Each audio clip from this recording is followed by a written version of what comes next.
Halo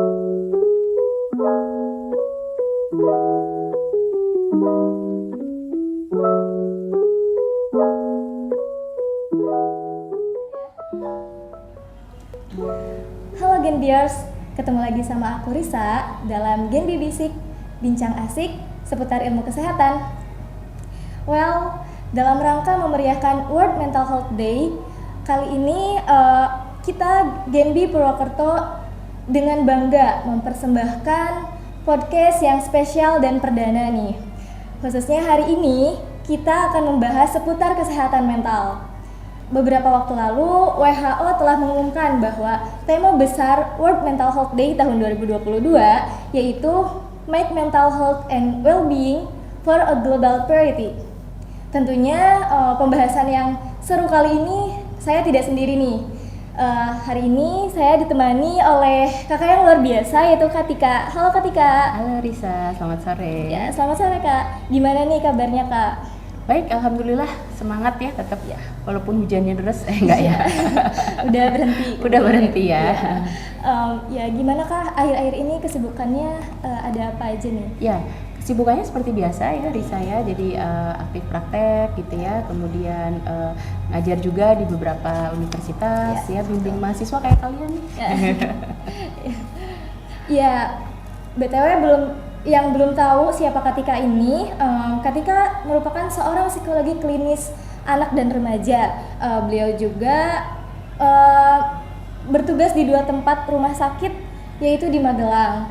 Yang mana selain itu, dia memiliki sentra layanan psikologi dan tumbuh kembang anak. Wah, luar biasa sekali ya narasumber kita pada hari ini. Terima kasih. Oke, langsung saja ya Kak. Boleh.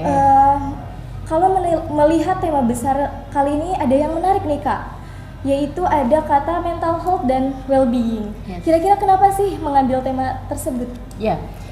Oke, terima kasih Risa ya. Jadi tema mental health tahun ini adalah World Mental Health and Well-being a Global Priority gitu ya. Artinya apa?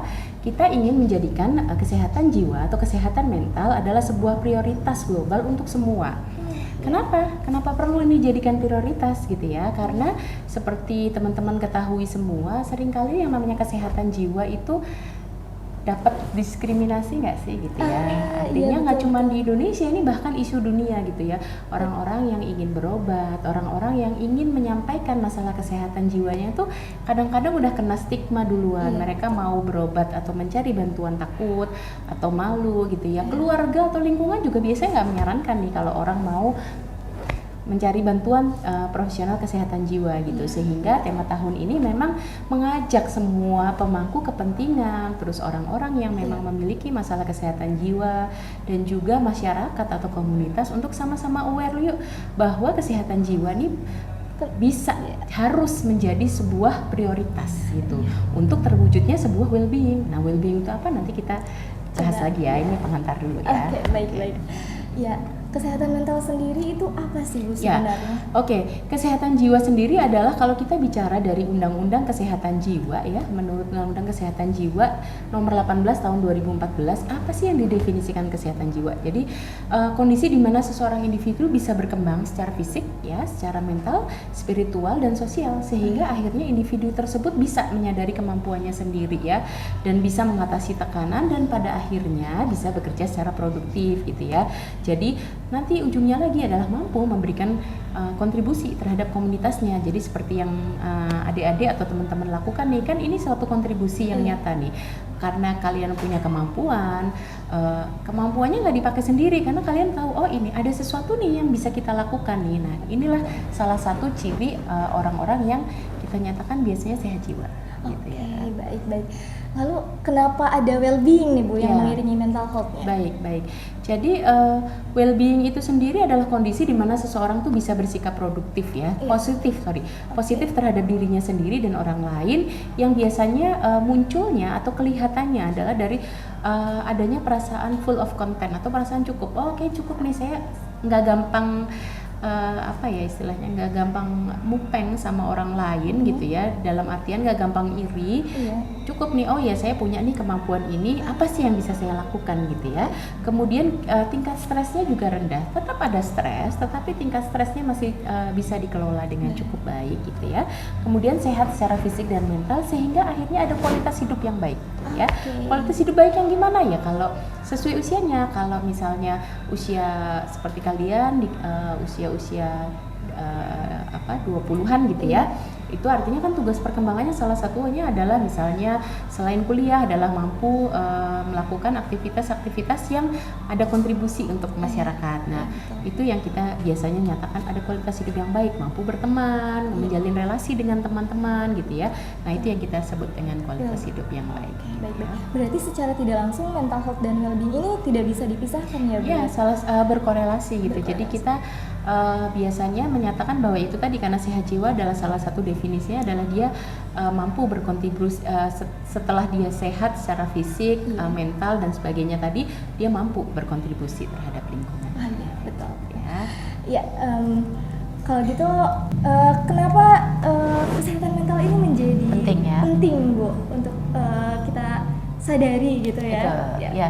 Jadi kenapa sih kesehatan jiwa ini isu penting yang kita perlu sama-sama aware, sama-sama sering edukasi ke masyarakat. Karena kalau kalian baca data ya, teman-teman di rumah baca data, kita memang masih pakai data Riskerdas atau riset kesehatan dasar di tahun 2018 ya gitu ya. Tetapi data ini menyatakan bahwa sebentar ya, saya lihatkan datanya, bahwa di 2018 itu ditunjukkan bahwa prevalensi gangguan mental emosional yang ditunjukkan salah satunya dengan gejala depresi dan gejala cemas itu memang sudah mencapai 6,1% dari total jumlah penduduk Indonesia, atau kurang lebih setara dengan 11 juta orang. Nah, ini adalah 2018, sekarang 2022. Sementara kita sempat kena pandemi ya. Dalam pandemi itu catatan dari WHO menyatakan bahwa ada peningkatan 25%. Signifikan banget gitu ya, karena memang pandemi saat itu kan awal-awal pandemi, kalau teman-teman lihat ya, masih ingat gitu, itu memang sesuatu yang cukup mencekam ya. Jadi orang-orang juga nggak bisa keluar rumah, pembatasan sosial begitu ketat gitu ya, sehingga memang meningkatkan faktor risiko adanya gangguan cemas dan gangguan depresi. Nah, selain itu berdasarkan sistem registrasinya sampel yang dilakukan Litbangkes, ini masih tahun 2016 ya, tetapi datanya udah khawatir banget nih kita sebagai orang-orang yang bergerak di profesional kesehatan jiwa ya, karena per tahunnya itu ada 1.800 orang yang melakukan bunuh diri. Banyak banget ya di saya, dan itu artinya setiap hari ada 5 orang yang bunuh diri. 5 orang itu jumlah yang banyak banget gitu ya, banyak banget gitu ya. Dan yang lebih diinikan lagi ya, lebih disayangkan lagi adalah hampir 40% sendiri pelakunya atau korbannya adalah justru usia remaja sampai dengan 39 tahun. Artinya itu usia-usia yang sangat produktif. Iya, betul. Jadi artinya kalau kesehatan jiwa nggak kita seriusin, kita aware dengan ini berapa banyak teman-teman di usia produktif yang nggak tertolong gitu. Jadi itu kenapa itu jadi sesuatu yang penting untuk kita sama-sama aware. Gitu Risa. Ya, untuk remaja sendiri kan sekarang Bu banyak yang denial ya bersama dirinya sendiri, akhirnya menimbulkan toxic positivity nih kepada diri sendiri, kayak misalkan kayaknya aku nggak ngerasa stres nih, aku nggak gini nggak gitu. Itu sebenarnya gimana Bu? Boleh nggak sih kayak gitu atau justru malah membahayakan? Ya, jadi jadi gini, setiap kita tuh sebetulnya punya 6 emosi dasar. Nah, emosi itu sebetulnya ada sebagai salah satu cara untuk kita tuh punya alarm ya. Jadi gini, contohnya, karena kita punya emosi takut, kita akan jadi waspada nih. Oh, kita takut kebanjiran, sehingga ketika musim hujan kita waspada, ada talang-talang yang bocor gitu ya. Itu adalah suatu hal yang wajar sebetulnya gitu. Nah, tetapi dengan adanya toxic positivity seringkali membuat kita seolah-olah nggak boleh nih merasakan itu gitu. Padahal tetap boleh dirasakan, sehingga nanti kita bisa validasikan. Tapi sebelum sampai sana kayaknya kita juga lupa nih harus terangkan toxic positivity itu apa. Oh iya Bu, toxic positivity buat teman-teman yang belum tahu bisa dijelaskan ya toxic positivity itu gitu ya. Jadi ini memang lagi hits banget ya, kalau terutama di kalangan usia-usia kalian. Sering banget nih tanya toxic positivity itu boleh nggak sih Kak? Toxic positivity itu tuh kayak gimana sih gitu ya. Jadi adalah sebuah kondisi yang orang tuh selalu beranggapan bahwa saking positifnya dalam tanda kutip, jadi seolah-olah semua hal itu positif gitu ya. Jadi orang tuh percaya bahwa kalau positif tuh pasti semuanya akan teratasi gitu ya. Jadi bedanya dengan berpikir positif adalah dia menolak perasaan negatif, menolak emosi yang negatif. Yaitu yang tadi saya sampaikan, kalau ada rasa takut, oh enggak kok gitu. Orang-orang ini biasanya takut atau malu menyampaikan, aduh aku tuh kayaknya cemas banget deh, takut aku nggak bisa melewati nih pandemi ini, takut nggak bisa ketemu lagi nih dengan keluargaku. Padahal itu perasaan yang memang betul dia alami gitu ya, tetapi karena saking takutnya dibilang lemah sama teman-temannya, takutnya dibilang bahwa gitu aja kok ini gitu ya, sehingga dia mendam perasaan itu. Nah, sehingga dia tetap bilang enggak, padahal dia betul merasakan itu, sehingga akhirnya ketika itu terus-menerus dilakukan gitu ya memang tetap akan menimbulkan gangguan ketika dia nanti udah nggak bisa membendung itu lagi gitu ya. Berarti terlalu positif pun nggak boleh. baik Ya, sebaiknya dinyatakan saja. Betul, dinyatakan, karena kita perlu mengalami perasaan-perasaan itu tidak ada yang salah. Ya, emosi itu tidak salah. Emosi marah, emosi kecewa, emosi sedih itu tidak salah. Yang salah adalah bagaimana perilaku kita dalam mengekspresikan itu. Sedih boleh. Tetapi yang tidak tepat adalah misalnya sedih ditinggal pacar lalu dia menangis di depan kosan pacarnya 24 jam. Itu perilaku yang keliru gitu ya. Tapi sedihnya bahwa dia tinggal pacar, wajar, bener. Bisa dipahami, namanya ditinggal pacar, udah pacaran lama, tiba-tiba ditinggal tanpa kabar, itu adalah suatu perasaan yang nyata adanya. Yang tidak wajar adalah perilakunya. Sedihnya, nangisnya boleh, tapi kalau nangisnya itu tadi sampai mengganggu lingkungan, nah itu yang menjadi yang salah adalah perilakunya, tapi emosi yang dia rasakan adalah sesuatu yang nyata adanya. Nah, toxic positivity membuat emosi itu seolah-olah nggak ada, nggak boleh, padahal boleh. Emang ada orang yang bahagia terus kan tidak, kadang sedih, kadang marah, kadang kecewa gitu ya. Selain toxic positivity, kita sering menjumpai banyak sekali nih Bu, yaitu toxic relationship atau dalam pertemanan juga gitu ya. Iya. Contohnya gimana Risa? Coba aku dikasih tahu dulu toxic relationship yang sering kalian alami kayak gimana?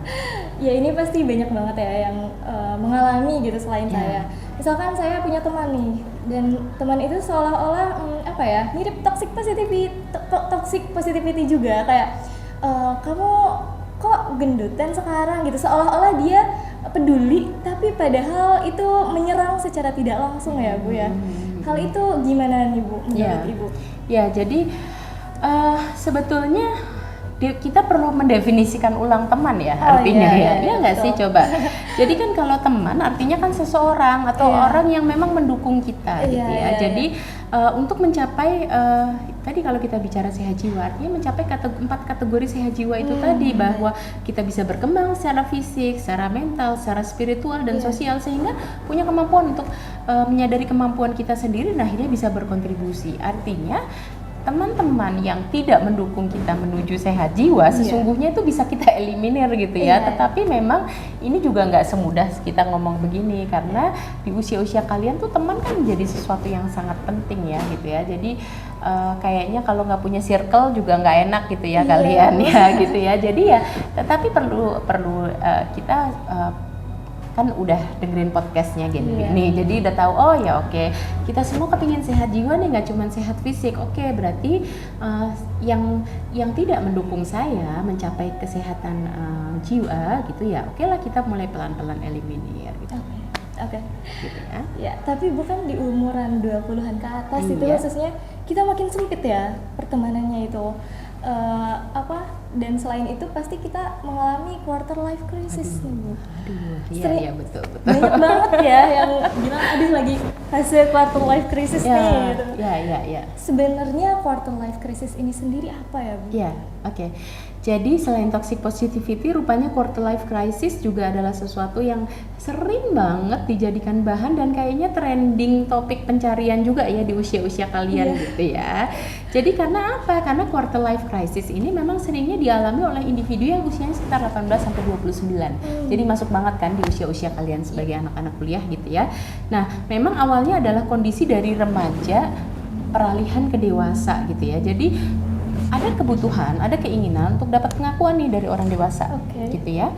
Kemudian ada keinginan untuk bisa memenuhi ekspektasi dari orang tua, lingkungan, gitu ya. Dan kadang-kadang ada kegagalan. Kegagalan bisa dirasakan oleh diri sendiri atau dari celetukan lingkungan atau orang tua, gitu ya. Sehingga ada perasaan panik dan tidak berdaya, gitu ya. Kayaknya, aduh, kok ternyata apalagi sekarang di TikTok, di Reels kan gitu, umur 20 udah pada nyampe dapat apa 20 sekian, aduh ini masih dapatnya rebahan, dapat sebagainya gitu ya. Dan itu makin bikin kalian jadi panik nggak sih? Tertekan. Iya sih Bu, jujur kayak aduh gimana nih, takut ketinggalan. Takut banget ketinggalan, padahal kita nggak lagi lomba dengan orang lain. Iya, betul. Ya kan? Yang kita sedang lombakan adalah diri kita. Apakah diri kita hari ini sudah lebih baik dari kemarin? Ya, setiap orang kan punya kecepatan masing-masing gitu ya. Jadi nggak usah terlalu melihat, boleh sesekali melihat, lebih untuk kita mengukur diri apakah rel kita atau jalan kita udah di pathway yang betul gitu ya. Tetapi tidak untuk selalu, karena itu bukan perlombaan hidup kita. Tuh, dengerin ya. Hidup kita bukan soal perlombaan. Betul. Iya, hidup itu untuk dijalani. Dijalani sebaik-baiknya hari ini gitu ya, dijalani sebaik-baiknya sesuai dengan potensi kalian. Karena apa? Itu tadi, kita kan kepinginnya sehat jiwa nih. Kita bisa optimalkan secara fisik, secara sosial gitu, secara mental, secara spiritual, sehingga semua potensi kita itu bisa optimum berkembang gitu. Nanti akhirnya jadi produktif gitu. Karena kalau kita bicara terus-terus krisis, lama-lama krisis kalau nggak ditangani kan jatuhnya depresi. Iya, betul. Nah, selain quarter life crisis, ini yang sering mendampingi anak-anak muda sekarang ya Bu ya. Mungkin bukan anak muda aja, tapi semua kalangan usia itu pasti pernah mengalami yang namanya depresi. Ya, depresi sendiri itu sebenarnya apa sih Bu? Ya, jadi sebetulnya kita depresi itu kan biasanya orang tuh gampang banget menyebut seseorang depresi gitu ya. Padahal depresi itu biasanya baru bisa kita tegakkan kalau sudah dalam rentang waktu 2 minggu berturut-turut gitu ya. Seseorang itu mengalami mood yang nggak bagus terus gitu ya. Kemudian secara kognitif tuh misalnya jadi susah konsen atau pikun gitu ya, istilahnya dikit-dikit lupa mau ngapain. Atau secara perilaku, yang ketiga adalah secara perilaku tuh jadi berubah, yang tadinya rajin ke kampus kemudian jadi malas mandi, mengurung diri di kamar, nggak mau ketemu teman-temannya. Nah itu harus berlangsung terus-menerus selama 2 minggu. Tetapi kalau baru berlangsung sebentar gitu ya, itu biasanya kita sebut bukan sampai depresi gitu ya. Jadi kita nggak bisa langsung bilang seorang depresi, cuman depresi ini adalah kata yang kayaknya umum banget dipakai gitu ya. Jadi kayaknya sedikit dibilangnya depresi gitu ya. Kenapa sedikit dibilangnya depresi? Padahal tidak. Untuk sampai ke sana kita ada beberapa kriteria yang kita perlu tegakkan gitu. Berarti kalau bukan depresi itu biasanya kita stres aja. Ya. Dan itu adalah hal yang wajar. Artinya reaksi emosional yang wajar ketika kita mengalami sesuatu yang mungkin berbeda atau berat. Misalnya stres kehilangan peliharaan gitu ya, kehilangan kok habis peliharaan pacar, nggak enak banget ya kayaknya peliharaan pacar ya. Artinya hewan peliharaan, kemudian pacar, atau misalnya stres karena nggak berhasil memenuhi tenggat waktu, niatnya mau ujian sempronya sekarang ternyata nggak bisa dan sebagainya. Itu jadi hal-hal yang seperti itu. Tetapi kalau bisa dilalui artinya kita nggak sampai ke depresi. Ya, tadi kan udah banyak banget yang dibahas nih Bu, kayak seputar kesehatan mental, well-being, itu semua saling berkorelasi ternyata ya Bu ya. Saling berkorelasi, dan akhirnya kalau misalkan ada yang miss di diri kita pasti menimbulkan suatu gejala kesehatan mental. Ya. Jadi tipsnya gimana nih Bu? Kan tadi kalau terlalu stres nggak boleh, terlalu positif pun nggak boleh. Jadi tips untuk mempunyai mental yang sehat dan stabil itu gimana sih?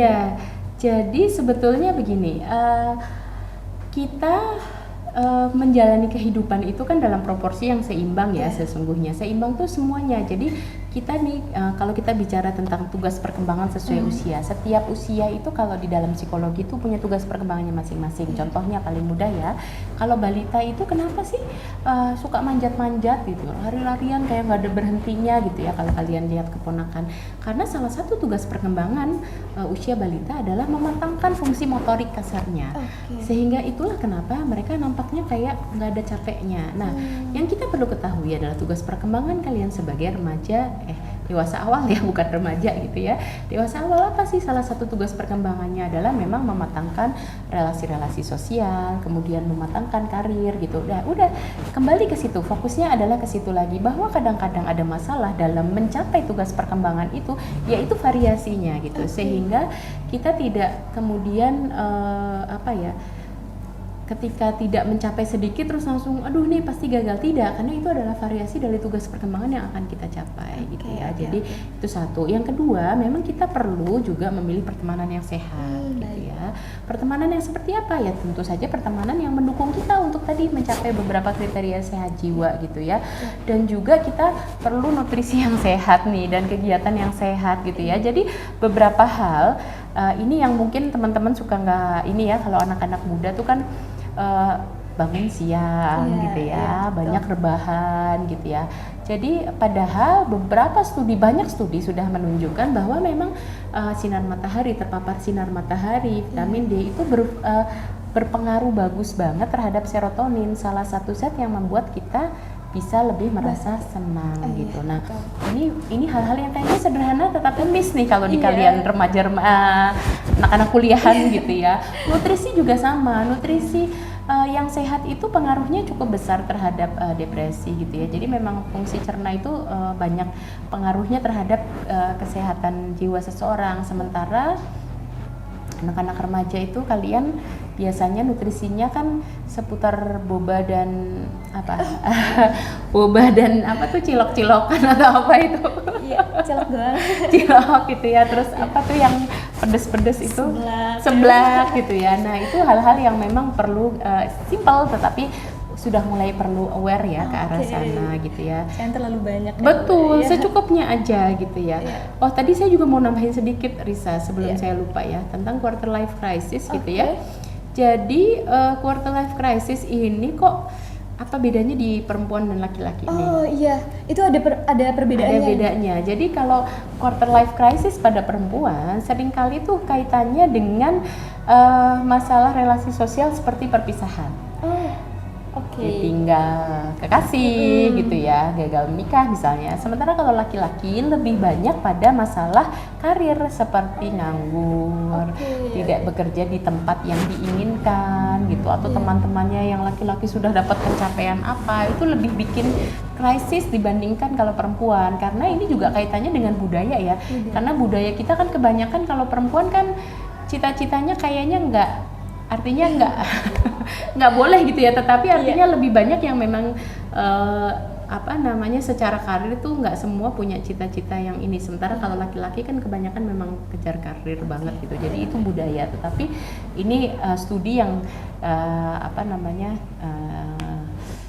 studi yang pernah dilakukan gitu ya, itu menyatakan seperti itu.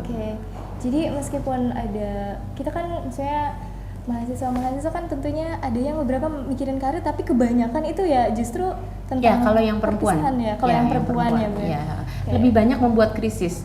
Jadi tidak selalu gitu ya, tapi kan ini kita bicara angka rata-rata ya gitu. Lebih banyak kalau pada perempuan itu memang krisisnya lebih terkait ketika memang perpisahan. Karena biasanya kalau di usia-usia segini perempuan sudah menjalin hubungan secara serius, pasti berpikirnya adalah ujungnya pernikahan. Berarti rujukannya peran sosial sendiri di masyarakat. Kalau laki-laki biasanya memang belum di usia yang sama, mungkin lebih mikirnya dulu nanti kerja apa nih, karena kan nanti kaitannya mau melamar anak orang dan sebagainya kan, biasanya begitu ya.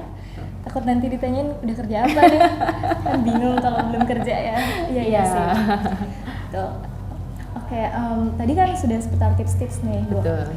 Terus gimana kalau yang misalkan sudah menjalani tips tapi masih merasa kayaknya aku masih ngerasa nggak enak atau stres, atau pokoknya udah produktif, udah melakukan pola hidup sehat, tapi tetap aja gitu Bu, ada yang merasa ada yang tidak beres di dalam diri. Betul. Kalau seperti itu gimana nih Bu? Ya. Dia sudah dikategorikan dalam membutuhkan bantuan profesional atau belum? Itu bagaimana?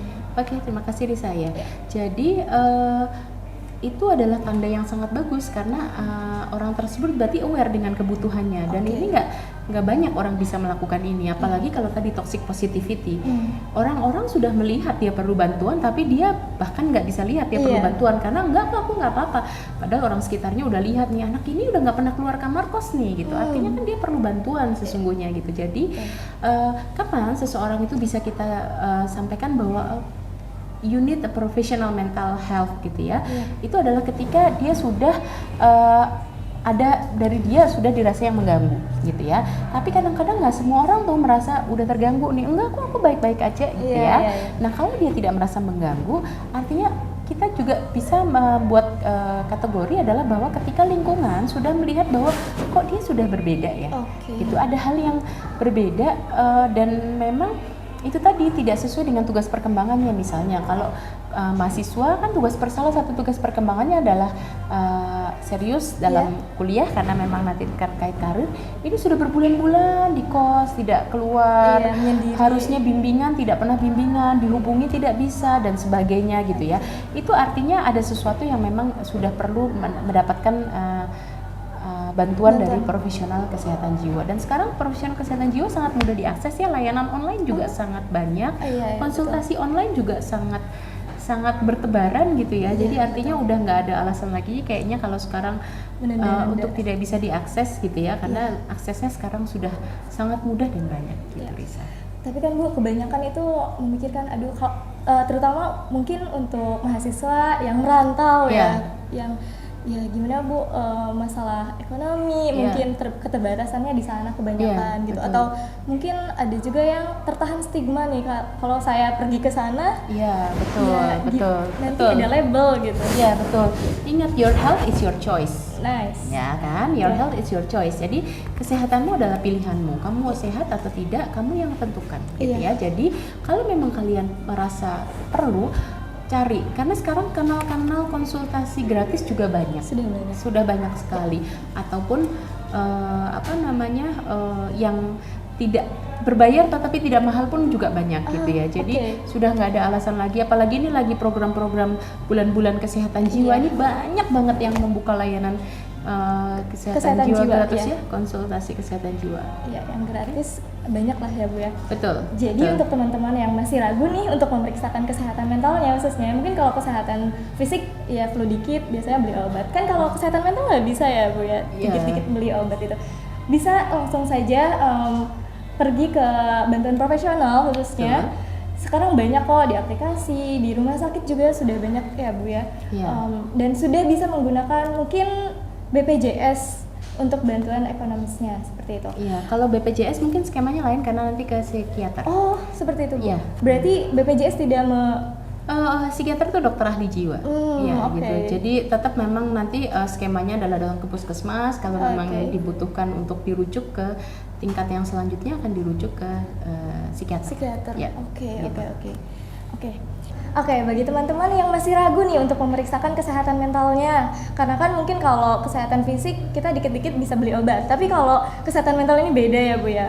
Bisa langsung saja memeriksakan dirinya. Sekarang sudah banyak banget layanan psikologi, apalagi sekarang di bulan-bulan perayaan World Mental Health nih, banyak yang membuka layanan gratis khususnya. Atau bisa langsung menghubungi narasumber kita yang luar biasa ini, Katika, di halaman Instagramnya yaitu @swastika psikologi. Ya, bagi teman-teman yang mungkin kayak pengen tanya-tanya dulu boleh ya Bu ya, melalui DM gitu. Nanti mungkin next step-nya bisa bertemu dengan Ibu. Ya, cukup sekian pembahasan podcast mental health kita pada siang hari ini. Akhir kata, there is no health without mental health. Love yourself, love your life for health. See you.